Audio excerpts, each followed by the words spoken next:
এই শীতেতে যদি এইভাবে কেউ একটা গাঢ় কফি বানিয়ে দেয় তাহলে কতই না মজার হয়।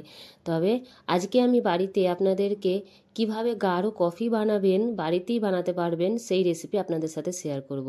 তবে দেরি না করে চলুন ভিডিওটা শুরু করি। এখানে আমি 1/2 লিটার মতো দুধ নিয়ে নিয়েছি। দুধটা চুলোয় চাপিয়ে দিয়েছি। দুধটাকে খুব সুন্দর করে আগে আমি এখানে ফুটিয়ে নেব। দেখুন দুধ ফুটে গেছে। এদিকে আমি একটা গ্লাস নিয়ে নিয়েছি, আর এই গ্লাসে আমি 2 চামচ, চায়ের চামচে 2 চামচ আমি কফি, এতে আগে শুকনো কফি দিয়ে নেব।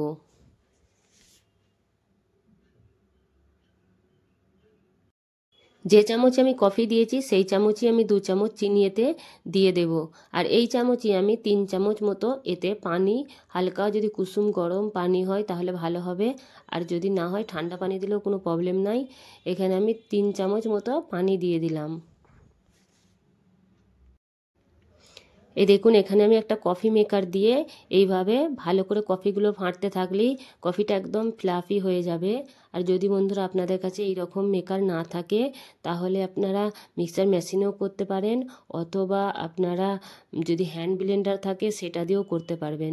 তো দেখুন এইভাবে আমাদের ফ্লাফি করে নিতে হবে কফিটাকে। একটু টাইম লাগে বন্ধুরা, কিন্তু খুব সুন্দর হয়। এই দেখুন কফিটা একদম এখানে ফ্লাফি হয়ে গেছে। এবার আমি এটাকে সাইডে করে দেব।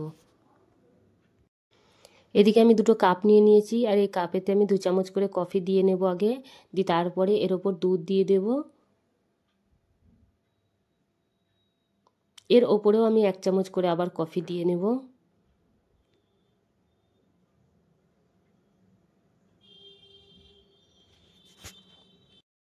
যদি বন্ধুরা ভিডিওটা ভালো লেগে থাকে তাহলে লাইক, কমেন্ট, শেয়ার আর সাবস্ক্রাইব করতে মোটেও ভুলবেন না। ভিডিওটা দেখার জন্য অনেক অনেক ধন্যবাদ।